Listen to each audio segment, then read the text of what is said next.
таяжап капуштандарында. Нормально кроватта жатмақпын да.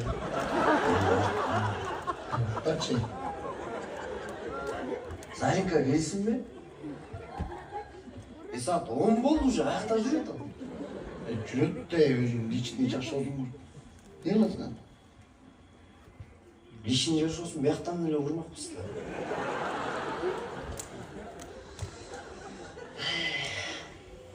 Алдағы мамасын тартып. Бұяқта чек-чегел етіс жатса. Жігін таңдап кетші де olur. Daha uzun söylüyorsun ben seni taşımak tutamaz.